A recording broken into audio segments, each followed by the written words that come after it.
Part 2 Insta empire. नक्श के हंसी और नाचने का पागलपन रुकने का नाम नहीं ले रहा था और दूसरी तरफ चित्रा का दिल बेचैन हुए जा रहा था।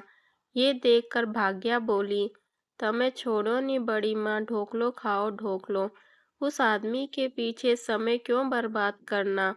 ना जाने नक्श के हाथ में क्या लग गया था, लेकिन उसके दिन की शुरुआत तूफानी हो गई थी। भाई साहब अपने कमरे से बाहर आने का नाम नहीं ले रहे थे। सुबह से शाम हो गई, लेकिन रह रहकर नक्श का पागलपन अभी भी जावेरी खानदान के घर में सुनाई दे रहा था। वो अलग बात है कि अब उस पागलपन को सुनने वाला कोई नहीं था। अगले दिन सुबह ऑफिस का समय शुरू होते ही नक्श भानुशाली ग्रुप के ऑफिस जा पहुंचा। अचानक नक्श को ऑफिस में देखकर भानुशाली ग्रुप के एम्प्लॉय शॉक्ड रह गए थे और इसी के साथ उन्होंने फुसफुसाना शुरू कर दिया। अरे देखो देखो, ये तो नक्श है ना, लेकिन ये यहाँ क्या कर रहा है। मैंने तो सुना है कि आजकल ये गरीबों से भी बदतर जिंदगी जी रहा है। अभी लोगों के बीच में कानाफूसी चल ही रही थी कि तभी एक आदमी ने कहा, मुझे लगता है कि ये बड़े साहब से नौकरी मांगने आया है। हा हा हा। एक तरफ भानुशाली ग्रुप के कुछ लोग नक्श का मजाक बना रहे थे, तो दूसरी तरफ कुछ ऐसे भी लोग थे जिन्हें नक्श के डैड पर बहुत भरोसा था और वो सभी नक्श को देखकर बहुत खुश थे। नक्श भी लोगों के हाव भाव देखकर समझ गया था कि सब उसके बारे में ही बात कर रहे हैं। सभी को इग्नोर करते हुए नक्श सीधा यशवर्धन भानुशाली के कैबिन के बाहर जाकर दरवाज़ा खोलने का इंतज़ार करने लगा और गहरी सांस लेते हुए मन ही मन बोला, अब आया ना ऊँट पहाड़ के नीचे, यही सही समय है और इन्हें मेरी ज़रूरत है। मज़ा आना चाहिए। भले ही नक्श को कैबिन के बाहर से अंदर का कुछ भी नहीं दिख रहा था, लेकिन कैबिन में बैठे यशवर्धन को भी नक्श का बड़ी बेसब्री से इंतजार था। उन्होंने जैसे ही अपने कैबिन में किसी के आने की आहट सुनी, वह फौरन अपनी कुर्सी से उठकर कैबिन से बाहर देखने की कोशिश करने लगे। फिर कुछ सोचने के बाद दरवाज़ा खुलने पहुंच गए। अब यशवर्धन भानुशाली और नक्श एक दूसरे के आमने सामने खड़े थे, लेकिन दोनों में से किसी के भी मुंह से शब्द का एक दाना भी नहीं बाहर निकला था। यशवर्धन और नक्श की इस मीटिंग को देखकर ऑफिस के बाकी एम्प्लॉयज भी हैरान हो गए कि अब आगे क्या होगा। तभी यशवर्धन भानुशाली ने अपनी एक नज़र पूरे ऑफिस में घुमाई, जिसे देख सभी ने अपने चेहरे झुका लिए थे, लेकिन उनकी क्यूरियोसिटी शांत होने का नाम नहीं ले रही थी। यही वजह थी कि वो लोग फिर से चोरी छिपे उन दोनों को देखने लगे। इतने में यशवर्धन भानुशाली ने नक्श का हाथ पकड़ा और कहा, चलो अंदर आओ नक्श बेटा, हम आराम से बैठकर बात करते हैं। नक्श बेवकूफ़ नहीं था। यशवर्धन के इस इशारे को वह अच्छे से समझ पा रहा था। यशवर्धन भानुशाली के कहने पर नक्श कैबिन के अंदर बढ़ चला था। नक्श जो कल तक चित्रा और अनिका के ताने सुन रहा था, वो आज भानुशाली ग्रुप के चेयरमैन के आलीशान कैबिन में बैठा हुआ था। यशवर्धन भानुशाली ने जब नक्श को ध्यान से देखा तो उनकी आंखें भर आई और वो नक्श को निहारते हुए प्यार से बोले, नक्श बेटा कैसे हो तुम? क्या तुम्हें कभी मेरी याद नहीं आती? नक्श को यशवर्धन भानुशाली की भावुक बातों से कोई फर्क नहीं पड़ रहा था, क्योंकि उसे पता था ये सब एक दिखावा है। इसीलिए वो बड़े ही सरल और सीधे अंदाज में बोला, मेरे ख्याल से हमें अब सीधा काम की बात पर आना चाहिए। ये सब बातें तो आप कल मुझसे कर ही चुके हैं मिस्टर भानुशाली। नक्श का ऐसा रूड बिहेवियर देखकर यशवर्धन दंग रह गए और लगभग रोते हुए नक्श से बोले, नक्श बेटा तुम मेरे पोते हो। मैं समझ सकता हूँ कि तुम मेरे साथ ऐसा क्यों कर रहे हो। आखिर गलती मेरी ही है और मुझे अपनी गलती की सज़ा मिलनी भी चाहिए। लेकिन मैं बताना चाहता हूँ कि मैं अपनी उस एक गलती की सज़ा पिछले कुछ सालों से हर रोज़ भुगत रहा हूँ। नक्श पर यशवर्धन भानुशाली की इमोशनल बातों का ज़रा भी असर नहीं हुआ और वापस से मुद्दे की बात करते हुए बोला, हम दोनों ही बहुत अच्छे से जानते हैं कि हम यहाँ ये सब बात करने के लिए नहीं आए हैं। बेहतर होगा कि आप डायरेक्ट काम की बात करें, नहीं तो मैं चलता हूँ। इतना कहते ही नक्श अपनी कुर्सी से उठकर जाने लगा कि तभी यशवर्धन ने उसका हाथ पकड़ लिया और हड़बड़ाते हुए बोले, नक्श बेटा प्लीज़ मत जाओ, भानुशाली ग्रुप को तुम्हारी ज़रूरत है, मुझे तुम्हारी ज़रूरत है। क्या तुम अपने दादाजी को माफ़ नहीं करोगे? वैसे तो नक्श को बहुत गुस्सा आ रहा था, लेकिन उसके पास भी यही एक मौका था जहां वह खुद की जिल्लत भरी ज़िंदगी को बदल सकता था। यही सोचकर उसने अपने कदम पीछे लिए और चेयर पर जाकर बैठ गया। तभी यशवर्धन ने नक्श की ओर देखा और कहा, बेटा मैं जानता हूँ कि आज से कुछ साल पहले मैंने तुम्हारे पापा के साथ कुछ ज़्यादा ही सख्ती दिखाई थी, लेकिन अब मैं अपनी गलती सुधारना चाहता हूँ। तुम्हारे पापा ने जिस कंपनी को इतना बड़ा बनाने में अपना खून पसीना एक कर दिया, वो आज डूबने की कगार पर आकर खड़ी हो गई है। मीडिया वाले पहले ही बात का बतंगड़ बना चुके हैं, जिससे अब हमारे क्लाइंट्स भी जाने लगे हैं। नक्श ने अपने दादाजी को इतना लाचार और असहाय आज से पहले कभी नहीं देखा था। उनकी आंखों में आंसू देखकर उसे ये एहसास हो गया कि वह झूठ नहीं बोल रहे हैं, बल्कि उन्हें सच में उसकी ज़रूरत है। मगर नक्श भानुशाली ग्रुप के सीईओ दर्पण भानुशाली यानी अपने चाचा को बिल्कुल भी पसंद नहीं करता था। अपने दादाजी की बात सुनकर नक्श को उन पर दया आने लगी। तुरंत ही नक्श ने अपने दादाजी से कहा, अच्छा आप बताइए, आप मुझसे क्या मदद चाहते हैं?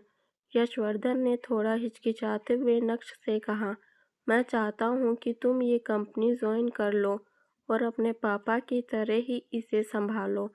नक्श ने कुछ देर सोचा और फिर बोला, इसका मतलब आप चाहते हैं कि मैं चाचा जी के अंडर काम करूं?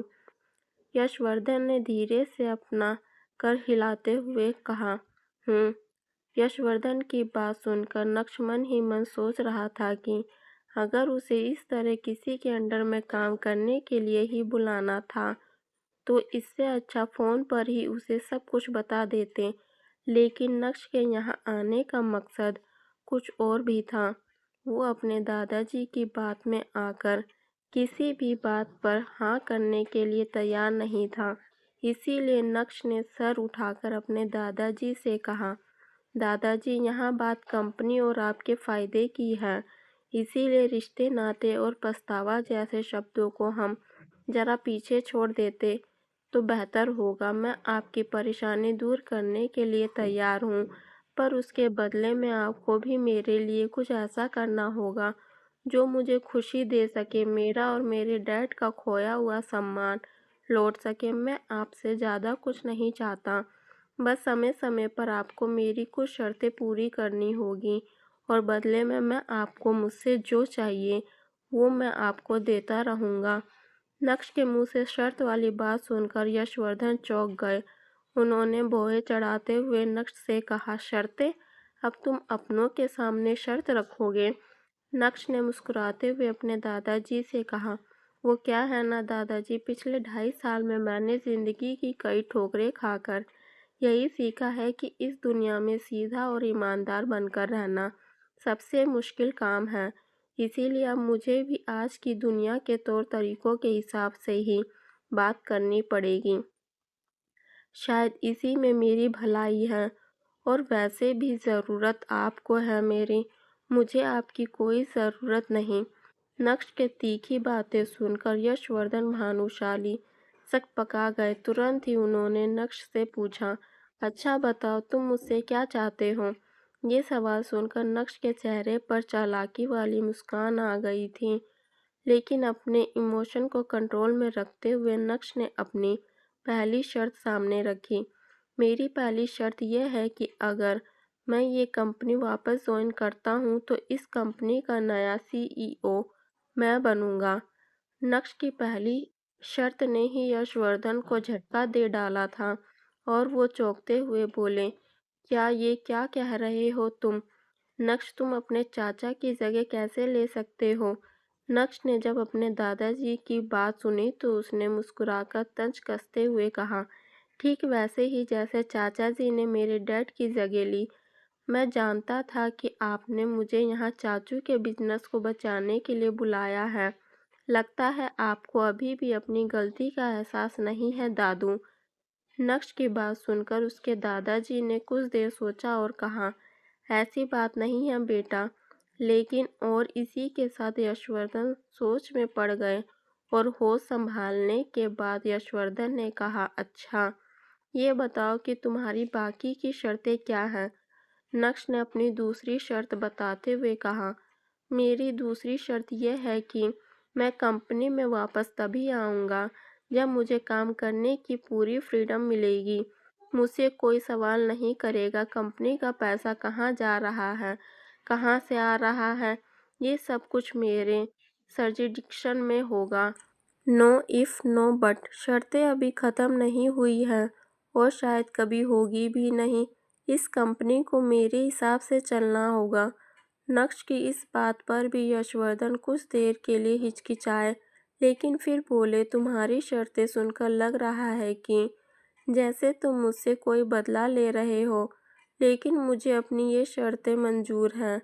मौके के दस्तूर को नक्श अपने हाथों से नहीं जाने दे सकता था, इसीलिए आज कठोर होकर उसने दिल की सारी भड़ास अपने दादाजी के सामने बाहर निकाल दी थी। और किस्मत देखी, आज समय भी नक्श का साथ देता हुआ नजर आ रहा था। नक्श का ये रूप यशवर्धन ने पहली बार देखा था। उन्होंने तो नक्श को बहुत सीधा साधा समझा था और उन्हें लग रहा था कि नक्श से बात करना बहुत आसान होगा, लेकिन मिलने के बाद उनकी सोच पूरी तरह से गलत साबित हुई थी। शायद उन्हें भी समझ में आ गया था कि नक्श को सब पता चल गया है। वैसे क्या पता चल गया है, उसके लिए आपको थोड़ा और इंतज़ार करना होगा। यशवर्धन ने अपनी टेबल पर रखा पानी का गिलास उठाया और पानी पीने के बाद नक्श से कहा, मैं नहीं जानता कि तुम्हारी इन शर्तों से तुम्हारे चाचा पर क्या असर पड़ेगा, लेकिन सच बताऊं तो मेरे पास और कोई ऑप्शन भी नहीं है। तुम अगले हफ्ते से भानुशाली ग्रुप के नए CEO की पोस्ट पर ज्वाइन कर सकते हो। बात खत्म होते ही यशवर्धन ने सर झुका लिया, लेकिन नक्श भी वहां पूरी तरह के साथ आया था। इसीलिए नक्श ने अपने दादाजी के सामने एक एग्रीमेंट पेपर रखा और उसे साइन करने के लिए कहा। एग्रीमेंट पेपर रखते ही यशवर्धन ने अपनी नज़र उठाई और नक्श से कहा, ये क्या है? क्या तुम्हें मुझ पर भरोसा नहीं? नक्श ने बिना किसी इमोशन के अपनी बात सामने रखी। जो कुछ भी मेरे परिवार के साथ हुआ है, उसके बाद मैं आपके साइन पर ही सिर्फ भरोसा कर सकता हूँ और इस पेपर की मैं एक कॉपी भी लेकर आया हूँ। आप जल्द से जल्द फॉर्मेलिटी पूरी कर दें। और मेरी आखिरी बात, मेरे दादाजी हैं, इतना तो आप अपने पोते के लिए कर सकते हैं। शायद आपका पछतावा भी कम हो जाएगा। नक्श की बात सुनकर यशवर्धन ने पेन उठाया और उसे एग्रीमेंट पेपर पर साइन कर दिया। मुस्कुराते हुए नक्श भी कैबिन से बाहर चला गया और जाते जाते एग्रीमेंट पेपर की तरफ और यशवर्धन के हाथ में थमा चुका था। ऑफिस से बाहर आते ही नक्श के चेहरे पर एक अजीब खुशी थी। 4 साल पहले कॉलेज पास आउट होने के बाद जब नक्श ने अनीका के पापा के साथ काम करना शुरू किया था, तब सिर्फ अनीका के पापा ही थे जो ये जानते थे कि नक्श का पूरा नाम नक्श भानुशाली है। इतना ही नहीं, कॉलेज की पढ़ाई के दौरान उसके दोस्तों को भी उसके बारे में कोई जानकारी नहीं थी। अनीका के पापा के साथ काम करते वक्त नक्श की मुलाकात अनीका से हुई और पहली नज़र में ही वह अपना दिल खो बैठा। लेकिन उसे क्या पता था कि इतना प्यार होने के बाद भी जब वह अनीका से शादी करेगा, तब उसे उस खुश शादी में एक जिल्लत की ज़िंदगी के अलावा और कुछ नहीं मिलेगा। ये सब सोचते हुए नक्श ने आसमान की तरफ देखा और मन ही मन खुद से कहा, भले ही मैं अनीका को अपनी सच्चाई इतनी जल्दी नहीं बताऊंगा, लेकिन आज ऐसा महसूस हो रहा है कि मेरे अंदर कुछ तो बदल गया है, जैसे मेरे हाथ में कोई पावर आ गई है और अब मैं उन लोगों को जवाब दे सकता हूँ जो आज तक मेरे ऊपर हंसते आए हैं। बगावत की शुरुआत हो गई है और आगे आगे देखो होता है क्या। दूसरी तरफ घर पर अनीका और चित्रा इस बात को लेकर हैरान थे कि नक्श ने बिना बताए अचानक कहाँ गायब हो गया। चित्रा सोफे पर बैठी टीवी देख रही थी और अनीका एक कोने में बैठी लैपटॉप पर अपने ऑफिस का कुछ काम कर रही थी। अनीका ने चित्रा से कहा, मम्मी, नक्श कहाँ है? क्या आपको कुछ बताकर गया है? चित्रा ने अनीका की बात का जवाब देते हुए कहा, मने खबर न थी, कल से उसका रूप बदल सा गया है। राक्षसों की तरह हंस रहा है, नाच रहा है। किसी को उसके बारे में कुछ नहीं पता। अनीका वह मनचला होता जा रहा है। मुझे लगता है कि उसे लाइन पर लाना ही पड़ेगा। लाइन पर लाना पड़ेगा यानी? चित्रा और अनीका मिलकर नक्श के साथ क्या करने का सोच रहे थे और क्या वो नक्श का अब कुछ बिगाड़ भी पाएंगे? नक्श के बारे में ना तो अनीका कुछ जानती थी और ना ही नक्श के दोस्त। आखिर इसकी क्या वजह रही होगी? क्या नक्श को भी साइलेंट और वायलेंट रहना पसंद था? वैसे नक्श के नाचे और राक्षस की तरह हंसने के पीछे क्या कारण था? क्या लॉटरी लग गई थी भाई साहब की? जल्दी ही इसका अगला पार्ट लेकर आऊंगी। चैनल को सब्सक्राइब और लाइक और कमेंट करना ना भूलिएगा।